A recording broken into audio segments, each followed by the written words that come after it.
Everyone and welcome back to this channel, and today we'll walk you through how to report a short on YouTube.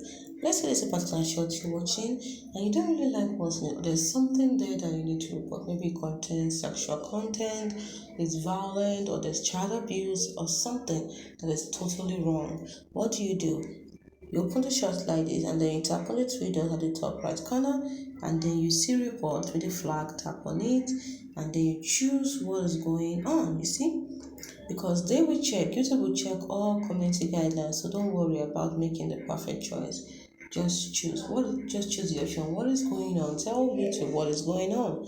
So we have sexual content, violent or repulsive content, hateful or abusive content, if there's harassment or bullying in the short, if it is harmful or there are dangerous acts in it, if it's a short about suicide, self-harm, or there's eating disorder or misinformation. The short may be about child abuse, or it promotes terrorism, or it's spam or misleading, or it has some legal issues. Let's say my choice for it is that it's giving me the wrong information. So I say misinformation, and then you tap on next. Then you now share a few details that can help them understand the issue. Do not include personal information or questions. So you tap in the reason why you believe the information is misleading, and once you're done, you tap on report, follow the on-screen prompts, and that's it. Hope you found this video helpful.